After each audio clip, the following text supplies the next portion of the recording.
सभी को नमस्ते। मेरे YouTube चैनल हेमलता टीचर में आपका पुनः स्वागत है। जैसा कि बोर्ड पे आप देख रहे हैं ब्रिज कोर्स 2026-27, तो अब हम ये वाली बुक जो इस साल इंट्रोड्यूस हुई है ब्रिज कोर्स की, ये हम स्टार्ट करते हैं। चलिए शुरू करते हैं। जो भी मेरा ये वीडियो देख रहा है, चाहे वो विद्यार्थी हो चाहे शिक्षक हो, मेरा सबसे पहले ये निवेदन है कि हम स्टूडेंट्स से पहले ये बातें जो है वो करवाएं, थोड़ा सा रिवीजन कराएं। आपने भी अनुभव करा होगा कि students capital P small P में डिफ्रेंशिएट नहीं कर पाते हैं। उसी प्रकार से क्यू जी कुछ अल्फ़ाबेट ऐसे हैं जो वो अच्छे नहीं बनाते हैं। तो चलिए हम सबसे पहले उनको स्क्रिबलिंग कराएं, है ना। उनको आदत डालें कि पेन के ऊपर उनकी ग्रिप होनी चाहिए, पेंसिल के ऊपर उनकी ग्रिप होनी चाहिए और वो स्क्रिबलिंग करें। उसके बाद सेकंड स्टेप में वो एक लिमिटेड एरिया में स्क्रिबलिंग करें, तो उनको एक दायरे में बंधे रहने की आदत पड़ेगी। उसके बाद हम उनको डॉट्स को जो है, बिंदियों को जो है जोड़ने वाली एक्टिविटी कराएं। इससे भी उनकी क्या होगी, हाथों में एक पकड़ डेवलप होगी। उसके बाद आपने देखा होगा छोटे बच्चों की जो बुक्स होती हैं उसमें इस तरह से नंबरिंग वाले और डॉट्स वाले ऐसे फिगर्स होते हैं। थोड़ी प्रैक्टिस ऐसी भी हम उनसे कराएं, जैसे ये 1 से ज्वाइन करा 2, फिर 3, 4, 5, 6, 7, 8, 9, 10, 11, 12, 13, 14 and then here it comes 15, है ना। तो हियर ऐसा होना चाहिए ये। पर इस तरह के जब वो काउंट करते जाएंगे और इस तरह से डॉट्स मिलाते जाएंगे तो भी उनकी राइटिंग में एक फर्मनेस आएगी। उसके बाद स्ट्रोक्स प्रैक्टिस करें जो हमको अल्फ़ाबेट्स में काम आते हैं। उसके बाद वो कोई पैटर्न प्रैक्टिस करें। इससे क्या होगा, उनकी स्पीड भी आएगी और वो जो लिखेंगे वो अच्छा सा जमा हुआ सा थोड़ा सा लगेगा। तो सबसे पहले हम इससे स्टार्ट करेंगे और उसके बाद हमको 8 सप्ताह 8 वीक का सफ़र तय करना है। सबसे पहले हम रीडिंग लगाएंगे। वीक 1 जो पहला हमारा लेसन है वो है एंट एंड डव। ओके, अपनी बुक अपने सामने रखिए और मेरे साथ उसको पढ़िए।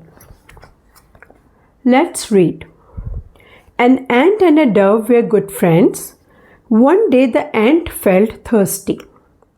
It went to a stream to drink water. Suddenly a strong wind carried it away and it began to drown. The dove was sitting on a tree. It saw the ant drowning. It took a leaf and dropped it near the ant. The ant climbed onto the leaf. Then it floated safely to the river bank. After some days, a hunter came there. He had a gun. He took aim at the dove. When he was about to shoot, the ant bit him on the foot.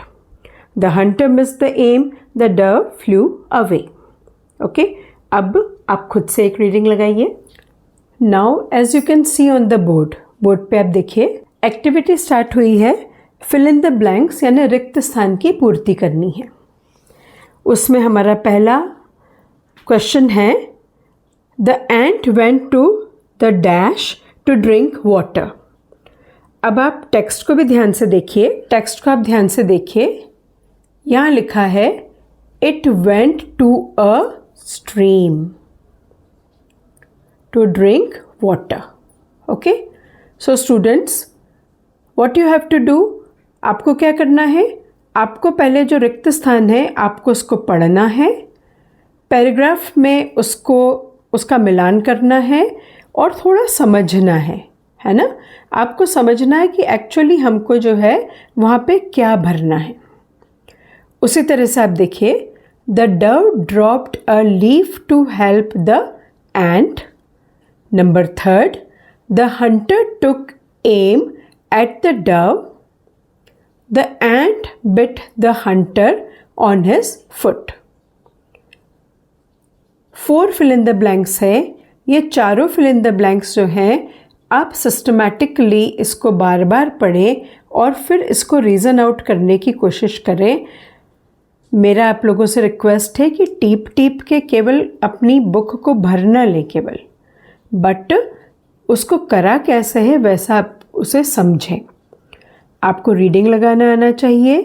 Reading लगाने के लिए आप मेरे जो phonetics वाले videos हैं आप उन्हें देखिए, डेफिनेटली आपको रीडिंग करना आ जाएगी।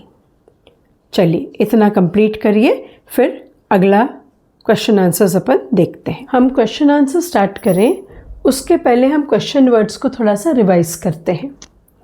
वॉट यानी क्या, वाई यानी क्यों, हाउ यानी कैसे, वेयर यानी कहाँ, हु यानी कौन, व्हेन यानी कब।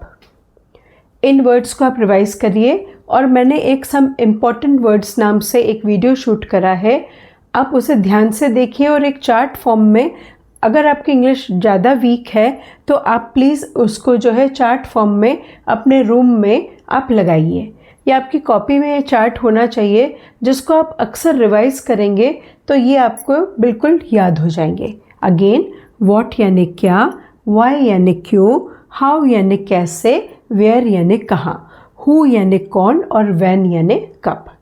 ओके, अब आज के वीडियो में इतना ही। ये वाले वर्ड्स आप याद करिए, फिर हम नेक्स्ट वीडियो में इसके क्वेश्चन आंसर्स जो है, एक्सरसाइज जो है वो हम कंप्लीट करेंगे। मैं चाहती हूँ कि आप स्पून फीडिंग की आदत न डालें, है ना।